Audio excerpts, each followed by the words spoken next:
Sound proofing. भाई साहब, अगर आप भी अपने स्टूडियो रूम या फिर आप बात करें क्लासरूम या फिर ऑफिस के किसी भी प्रीमाइसेस को साउंड प्रूफ करना चाहते हो और साउंड प्रूफिंग के साथ में चाहते हो कि या डिजाइन कुछ ऐसा एस्थेटिक सा हो,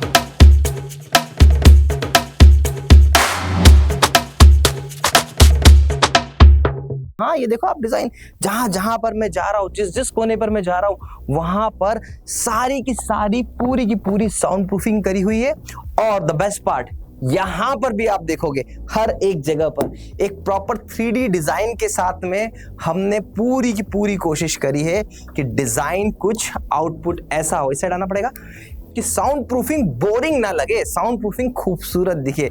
ऐसी कोशिश करता है एड्यूस्कॉर्ट्स, इस टाइप के स्टूडियो बनाता है एड्यूस्कॉर्ट्स, और बहुत ही अफोर्डेबल प्राइस में, बहुत ही यूनिक पैटर्न के साथ में। तो देखो बेसिकली ये जो आप स्टूडियो देख रहे हो, इसका 3D डिजाइन आप देखना चाहोगे। हम कोई भी काम करते हैं तो हम सबसे पहले क्या करते हैं, देखिए दिल्ली एनसीआर के वसंत कुंज में ये साइट है हमारा, और यहाँ पर ऑलमोस्ट हम दिल्ली में अभी कुछ 40 से 50 स्टूडियोज बना चुके हैं एंड कुछ पे अभी ऑनगोइंग वर्क चल रहा है। तो बेसिकली हम कॉर्पोरेट ऑफिस हो या फिर स्कूल कॉलेज कुछ भी हो, वहां पर जब स्टूडियोज बनाते हैं तो सबसे पहले क्या ध्यान रखते हैं, सबसे पहले हम वर्क करते हैं डिजाइन फेज पे। किस टाइप की डिजाइन आपको चाहिए, what kind of design are you looking for. जैसे यहां पर इसमें बताते हैं, देखो ये एक मीडिया हाउस काइंड ऑफ था।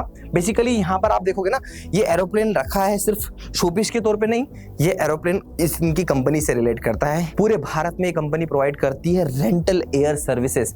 आपको प्राइवेट जेट चाहिए, हेलीकॉप्टर चाहिए, शादी में उड़ाना है, यहाँ करवाना है, वो सब प्रोवाइड करते हैं। सोचो देखो, एक कंपनी जो इस तरीके काम करती है, उन्हें भी स्टूडियो की जरूरत है। आप अगर टीचर क्रिएटर तो ठीक है, अगर आप एक बिजनेस ओनर भी हो तो भैया इसकी कितनी इंपॉर्टेंस है। तो बेसिकली क्या होता है, तो हम लोग क्या करते हैं, साउंड प्रूफिंग जब भी करते हैं सबसे पहले डिजाइनिंग करते हैं। आप ये जो स्क्रीन पे देख रहे हो ना, ये डिजाइनिंग पार्ट है इस स्टूडियो का, 3D स्ट्रक्चर है। ये 3D पार्ट आपने देखा जो हमने बना के हमने दिया, उसमें पूरी चीजें पहले ही बता दिया कि भैया कारपेट कुछ ऐसा लगना है, उसके बाद ऊपर सीलिंग में कुछ ऐसी डिजाइन होनी है, एसी की डक्टिंग कुछ ऐसी होगी, या आपकी हर एक वॉल पे कुछ ऐसी डिजाइन होगी, बड़ा एस्थेटिक सा डिजाइन होगा आपके स्टूडियो का। ये छोटी छोटी चीजें हमारी प्री प्लान एक्टिविटी में होती है। उसके बाद में क्या होता है, उसके बाद में होता है इलेक्ट्रिकल डिजाइन, एसी डिजाइन, इसके बाद में आपके इक्विपमेंट किस तरीके से लगाए जाएंगे। देखिए यहाँ पे एक ही चीज नहीं है, यहाँ पे देखो लाइटिंग के नाम पे एक ही एआई ऑफ की शानदार सी लाइट लगाई हुई है, फिर दूसरी भी एआई ऑफ की लाइट है, ये रिंग लाइट का यूज किया हुआ है, ऊपर सीलिंग की लाइट का यूज किया हुआ है। हर एक चीज, छोटी से छोटी चीजों का बहुत ही बारीकी से ध्यान रखा जाता है। देखो ऐसे ही हम लोग प्रोफेशनल नहीं कहलाते हैं, ऐसे लोग हमें इतने बड़े बड़े प्रोजेक्ट, आज आप ये देखो कि यहाँ पर नीचे ही दुबई एम्बेसी है, पूरे ऑफिस का अगर इंटीरियर देखोगे तो आप शॉक्ड होगे, इतना बेस्ट है। और उस बेस्ट जगह पे हमें काम करने का मौका मिले तो कैसे पॉसिबल हो पाता है हमारा ये काम। सो डिजाइनिंग फेज के बाद में आता है, फिर हम समझते हैं रिक्वायरमेंट गैदरिंग भी करता हूं मैं। रिक्वायरमेंट गैदरिंग मतलब किस टाइप के शूट करने, जैसे यहाँ पे सर को शूट करना था क्रोमा का, तो ये क्रोमा वाला सेक्शन, यहाँ पे शूट करना था डिजिटल बोर्ड पे, उन्हें चाहिए था टेलीप्रॉम्प्टर भी, ये देखो ये टेलीप्रॉम्प्टर का सेक्शन। इसके बाद में यहाँ पे चाहिए था भैया हम पॉडकास्ट भी शूट कर ले, उसके साथ में चाहिए था कि हमारे एंकर हमारी ब्रांड को प्रमोट करते हुए बनाए, तो ये देखो पीछे ब्रांड लोगो भी लगाया हुआ है, ये ब्रांड लोगों के साथ में पूरा चीजों को मैनेज किया। तो ये छोटी छोटी चीजें रिक्वायरमेंट के अंदर आती है, एंड रिक्वायरमेंट के बाद में आता है हमारा एक्सपर्ट टीम। आपको मैं बता दूं कि जो भी काम यहाँ पे हो रहा है सभी के सभी एड्यूस्कॉर्ट्स के ऑन रोल लोगों के साथ में, इलेक्ट्रिशियन एड्यूस्कॉर्ट्स, कारपेंटर एड्यूस्कॉर्ट्स, साउंड प्रूफिंग गाइस एड्यूस्कॉर्ट्स, सब कुछ किसी थर्ड पार्टी वेंडर को काम देके काम नहीं किया जाता। हमारे यहाँ पे ये स्पेशलिटी है।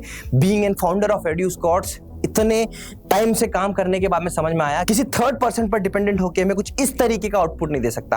अब बात करते हैं मटेरियल की, तो देखो नीचे एक अच्छी थिकनेस का एक शानदार सा कारपेट लगाया होता है, ऊपर जो आप टाइल्स देख रहे हो, ऊपर जो आप शीट देख रहे हो परफोरेटेड शीट है, ये पूरी साउंड प्रूफिंग के सॉल्यूशन बेस्ड बनी होती है। इसके बाद में यहाँ पर आप देखोगे ग्रीन क्रोमा पर भी हमने कुछ पॉलिस्टर फाइबर की शीट लगाई है, पूरी वॉल को वुडन से कवर किया है, उसमें इंसुलेशन किया है डिपेंडिंग ऑन, ऐसे नहीं कि हर जगह पे सेम सॉल्यूशन है। बाहर यहाँ पे बहुत नॉइज थी, उस नॉइज को किल करना, स्टूडियो को बेहतर बनाना था, वो किया हमने यहाँ पर। इसके बाद में यहाँ पे आप देखोगे कि जो भी आप डिजाइन देख रहे हो, ये पूरी की पूरी जो डिजाइन आप देख रहे हो बड़ी एस्थेटिक सी डिजाइन बनाई हुई है। पूरी की पूरी आप देखोगे कि 3D स्ट्रक्चर में डिजाइन है। यहाँ पर आप देखोगे ये हमने जो काम करा हुआ है, ये कुशनिंग वाला वर्क किया हुआ है। देखो वर्सेटाइल, जहां जहां पे दिखाने का मौका मिलता है ना मुझे कि अपना काम बेस्ट कैसे दिखाऊं, बच गया, वैसे हम दिखाते हैं। ये देखिए आप इस टाइप की पूरी जो रैक है, ये पूरी की पूरी आप रैक देख रहे हो, ये पॉलिस्टर फाइबर एकॉस्टिक शीट से बनी हुई है। इवन डोर को किस तरीके से इंसुलिन किया हुआ है, और वो भी डिजाइन पैटर्न में। तो पूरा का पूरा जो लुक है वो बहुत ही एस्थेटिक एंड वेल डिजाइन है। ऐसे स्टूडियो बनाता है एडू स्कॉट, इसीलिए जाना जाता है। तो अगर आप भी अपने ड्रीम स्टूडियो, ड्रीम ऑफिस को साउंड प्रूफ करना चाहते हैं, एकॉस्टिक ट्रीटमेंट देना चाहते हैं, खूबसूरत बनाना चाहते हैं, तो आप हमसे जुड़ सकते हैं। आशा करता हूँ ये वीडियो आपको पसंद आया होगा। Thank you so much for watching.